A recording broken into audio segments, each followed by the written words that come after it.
Hey guys, Chris here with theGoodOldGamer. So we've had a pretty interesting week so far. We've had Navi revealed finally as the RX 5700 and 5700 XT. We got all the specs on that. And Nvidia is now also talking about their new refreshed Super lineup, and leaks are suggesting that we'll get more information or a possible announcement next week on that. So there's a lot of stuff going on right now, and I wanted to talk to you guys about this and my thoughts as to what's going on. And a lot of people are very, very passionate about this subject because this is a key turning point. This is a turning point in the entire PC enthusiast gaming landscape. So this is a major shift that we haven't seen in a long time because we're starting to see both Nvidia and AMD pretty much just saying, okay, the new mainstream is now the $349 to $499 price point. It used to be $199 or $179 to about $249. And that was just last generation. And now we're looking at $349 to $499. That's a major, major jump in just one generation. And considering it took 2 to 3 years for these cards to come out, a lot of people are pretty upset by this. So that's what I want to talk about with you guys here today. Now, I spoke with Tom from Moore's Law is Dead. He did a podcast. I think he's also going to be doing a video. I'll put a link in the description below if you want to check that out. We talked on Tuesday. It was right after the E3 announcement. We didn't know about Super yet during that discussion, but it was pretty good. And Tom actually did a video that same day. I didn't watch it before I went on the podcast, but he brought up some really interesting points. His point was price to performance does not matter. And it never has. That's kind of his ultimate point there. I disagreed with him to a point, but he's actually correct in today's environment. So today, it seems like gamers, for the most part, they don't care about price to performance. They do a little bit, they want to get something that's better for less, but they don't look at things objectively and they don't look at things too far back. They don't go generations back and see how much gains that we used to get. It's just what's the best right now and pretty much the hell with everything else. His evidence for this is if price to performance mattered, people would have bought the RX 570 instead of the GTX 1050 Ti. People would have bought the R9 290s instead of the GTX 700 series, and so on and so forth. All stuff that I've talked about many, many times before. And that's the reason why I agree with him.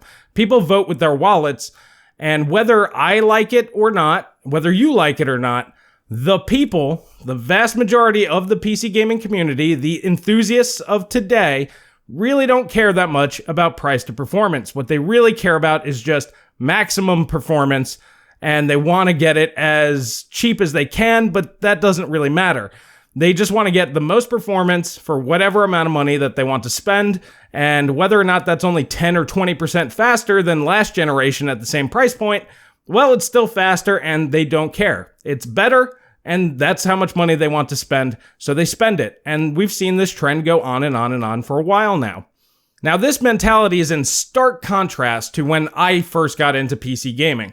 Late 90s, early 2000s, I call it the Anantech era, because that's basically where you went for all of your reviews. There were some other good outlets out there. Guru 3D was around, and of course, a lot of the old guard, news outlets. Some of them are still around, some of them are still good, some of them aren't. But anyways, back then, Anantech would not recommend a GPU unless it made sense. It had to have significant price to performance advantages, otherwise they just wouldn't recommend it. We don't see that anymore here today. Instead, everything will be justified to a degree.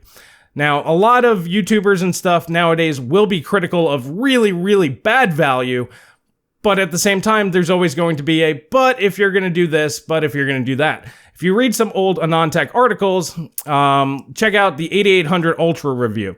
Just check that one out back from 2007 and read the conclusion page. They basically just slammed that thing and said, this is a stupid product and nobody should buy it. You don't see that too often anymore nowadays. And I think it's because the mentality of the community is different. Back then, everybody cared about price to performance. Nobody really cared that much about power.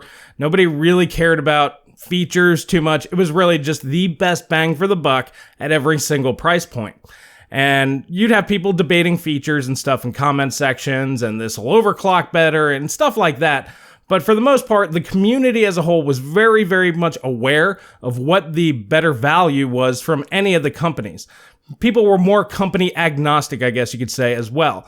You know, if ATI had a better card, you bought ATI. If Nvidia had a better card, you bought Nvidia. So for example, like I had an X1900 XTX. Next generation, I had an 8800 GTS, and then I upgraded to the GT because crisis, and you needed more VRAM. A lot of people did that, and a lot of people bought, you know, both companies, just whichever one had the better price to performance at the time.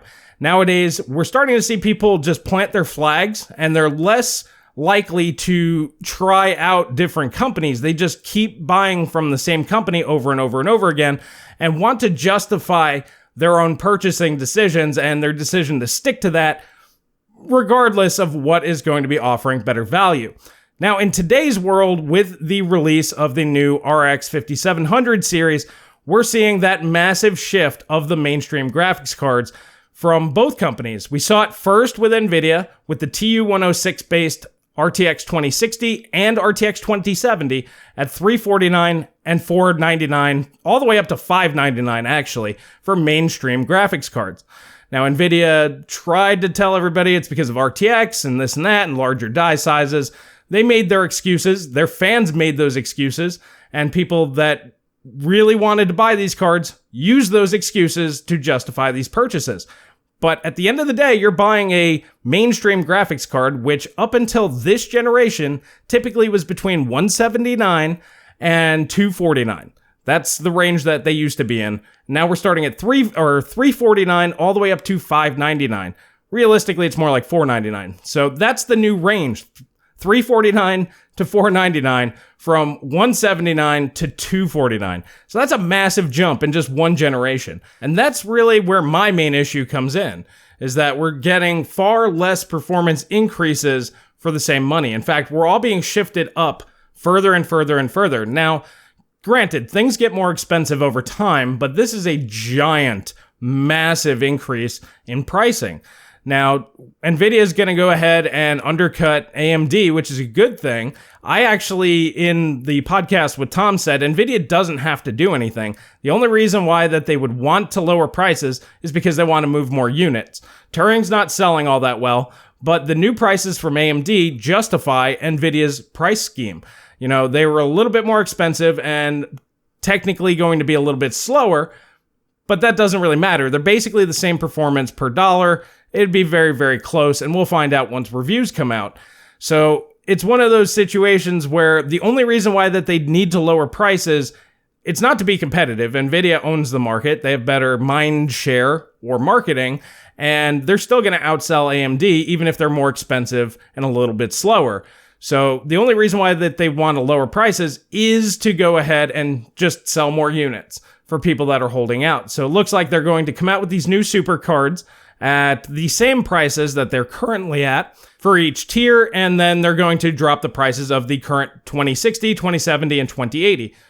Okay, that kind of makes sense. This way they look like better value than they really are, and then everybody's going to gobble those up. It's an easy way to remove old stock and go ahead and put out something that's even more competitive. So this is going to make them look even better. And it's crazy to say that we're relying on Nvidia right now to help bring a little bit more sanity to the GPU market. And it's a market that they themselves have screwed up. I actually put this up, or I sent this to Paul from Not an Apple Fan. And if you look at these numbers, they basically just said, screw it, we're going to charge twice as much as we did last generation for essentially the same dies and the same level of performance. So you can see here, like the RTX Titan, it's basically double. It's a little bit more than double. The 2080 Ti from the 1080 Ti, it's a little bit less than double. The GP106, which is the RTX 2070, that went from $249 all the way up to $599 in some cases. So that's two or more times as expensive. So this is a market that they themselves have messed up, and now they're going to capitalize because AMD said, well, you know what? We're going to join in and take advantage of this situation as well, rake in these margins, enjoy the mid-range now being $349 to $499 as well, and make some more money. So Nvidia gets to look like the hero by slightly fixing what they broke. This is it's really interesting, and the community out there is just, like I said, everybody's got their flag planted, and they're just waiting for these companies to give them an excuse to buy more of their products. They don't technically need better products at better price points. People are just going to keep spending more and more money, and this is the way that the market's been headed. And people like me that remember the older days, we're getting really, really disenfranchised here because this is not the way things have gone over the past 20 years or so. Not until recently, this hasn't been a thing. But we are being pushed out of the market, and it's kind of interesting to see where things are going. Honestly, for me, I'm just going to be really frugal with things. I'll probably stick to secondhand, older generation stuff.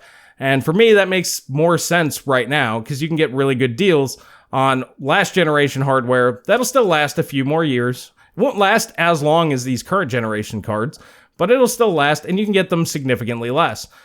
Or you can just keep what you have. If you're okay gaming at whatever resolution that you're playing at, and you're still getting decent frame rate, or if you're okay with lowering some quality settings, you might as well just stick with what you have, because the performance gains that we're seeing at each price point is very, very minimal. At the $449 and $499 price points compared to something like a GTX 1080 from last generation, we're only seeing single-digit performance increases. At best case scenario, maybe up to 10%. That's after 2.5, 3 years. Pascal's 3 years old this year, guys. So we're not really getting much more performance per dollar. And like I said, for me, that's a really bad thing. But like I said, with the way that the market's going and the way that people just keep spending money and keep throwing money at these companies, they're going to keep demanding more and more and more out of you. This is going to disenfranchise some people and some of the market, but with these much higher margins, if you lose 20% of your customer base, from both companies, let's say 20% of PC gamers say, yeah, I'm done with this, I'm not going to continue, but your margins are up 50% over where they were last generation, I mean, you're still coming out ahead, and these companies are acting like companies. Remember, we're in a duopoly. There's only two manufacturers of performance graphics cards in the gaming space. Intel will be coming next year, but who knows how that's going to shake out. So until they're here, there's only two of them. And if they both want to be premium brands, like I mentioned before, and they want to charge more and more money, and they're both kind of in line with each other as far as price to performance goes, which is what it looks like. AMD's done really good. Looks like the new architecture, the RDNA, is good. I got them really, really close to Turing, considering how far away GCN really was to NVIDIA's Turing architecture. So they're doing good stuff, and it's a bad product. It's just, to me, it's bad pricing. And it's really, really scary seeing the market go this way. I predicted this a long time ago once I saw the GTX 1080 selling at $699. I was like, this is crazy. But that card offered 30% more performance than the 980 Ti while costing about the same.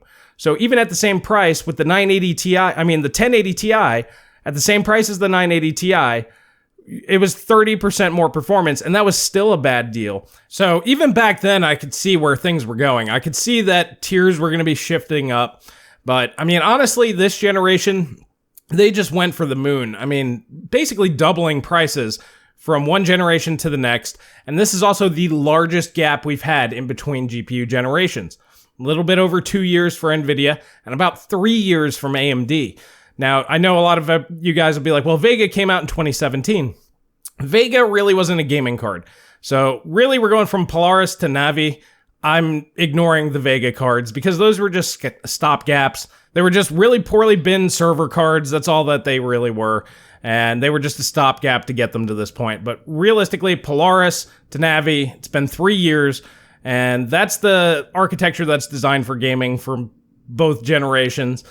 So we're getting just much less performance, much higher prices, and people are planting their flags, justifying this because their team is their team and they're going to stand behind them. You guys need to stop that. If you only bought NVIDIA cards, you should probably go buy an AMD card just to try it out. You need to switch things up. If you always bought AMD CPUs, try an Intel CPU. Now's a bad time for that, but you know what I'm saying. You should try to be more open-minded and look at the best value.